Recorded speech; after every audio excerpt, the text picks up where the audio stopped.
Ibu ini melahirkan seorang bayi transparan. Ia takut akan kehilangan bayinya. Dia memeluknya sepanjang waktu. Dia pikir itu adalah hadiah dari Tuhan. Jadi dia memberi nama bayi, Angel. Wanita itu sendirian tinggal di rumah panti jompo. Tapi dia tidak lupa mengajari Angel.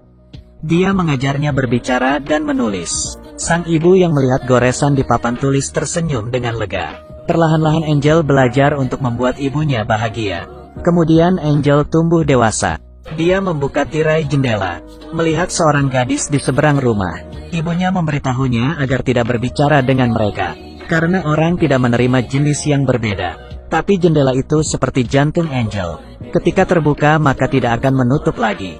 Dia terus mengawasi gadis di seberang. Sang ibu tahu bahwa Angel akan pergi meninggalkannya. Saat staf menggantikan spray tempat tidur ibunya, Angel diam-diam keluar dari kamar itu.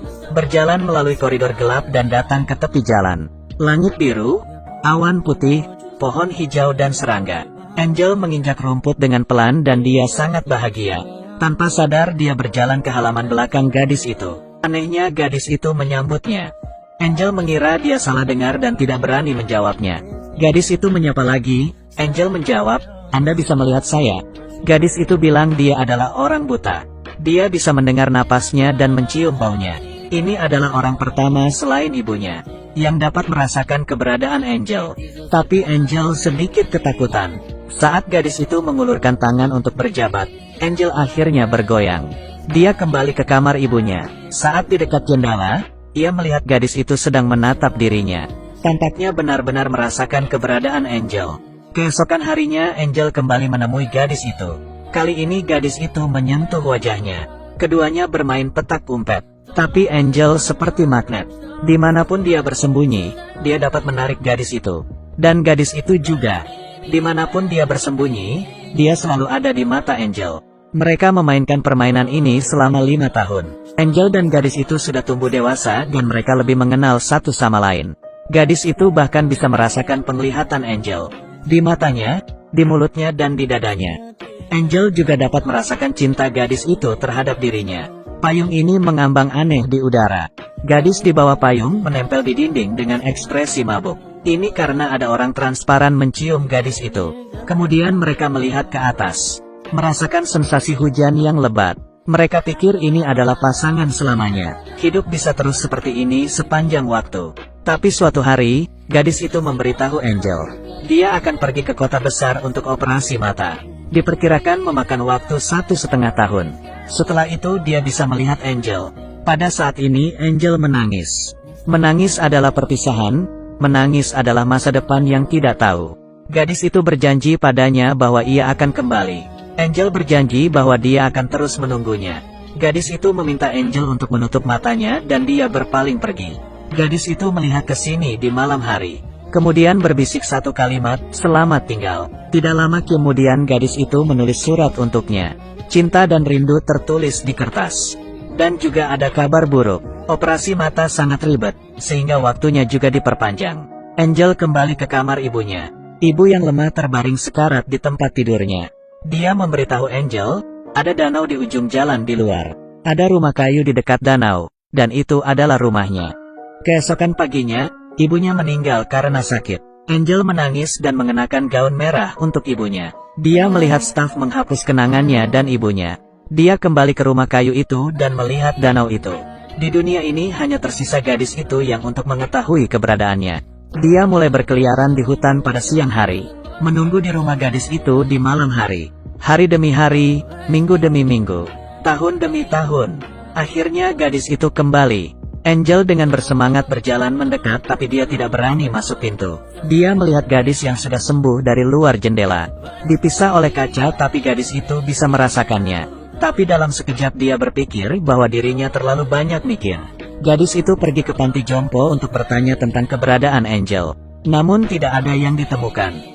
Dia bertanya siapa yang telah menerima surat yang dia kirim selama bertahun-tahun. Ditemukan adalah ibunya Angel. Dia menulis surat lain. Diletakkan di makam ibu Angel. Angel tidak sabar untuk membuka surat itu. Di dalamnya adalah permintaan bertemu dari gadis itu. Angel pergi dengan ragu-ragu. Pada malam hari sepasang mata menatap gadis yang sedang tidur. Dari gelap hingga terang, Orang transparan itu terus berdiri di samping gadis itu. Saat gadis itu tertidur, dia melihat buku harian gadis itu. Dalamnya tertulis hal-hal tentang dirinya. Beberapa hari kemudian, gadis itu datang ke kuburan dan Angel membalas suratnya. Dia ingin bertemu seperti dulunya, masih hutan sebelumnya. Gadis itu menutup matanya dan Angel mendekatinya perlahan-lahan. Dia memegang tangan gadis itu dan gadis itu mencium baunya. Dengan begitu, keduanya menjalani kehidupan kecil. Angel membawa gadis itu pergi ke tepi danau. Pertama kalinya dia memintanya membuka mata. Dia terkagum dengan pemandangan di depan. Tapi pada saat yang sama dia ingin melihat Angel. Angel menundanya dan bilang malam ini. Pada malam hari, Angel menutupi dirinya dengan spray. Gadis itu mendekatinya dengan sangat penasaran. Saat dia membuka spray, tidak ada apapun. Dia perlahan-lahan mengulurkan tangan untuk menyentuh dan terkejut lagi. Angel mencoba menghiburnya, namun gadis itu secara tidak sadar menghindari. Dia tidak bisa menahan diri dan menangis di atas lantai. Angel menangis diam-diam di luar. Larut malam keduanya keluar dari kesedihan mereka. Gadis itu bilang jika diperlukan, saya bisa selalu menutup mataku dan bersamamu untuk selamanya. Tapi bagaimana Angel bisa bersedia? Keesokan paginya, Angel meninggalkan surat dan mengucapkan selamat tinggal. Surat itu berbunyi, tinggalkan aku dan hidup dengan bahagia.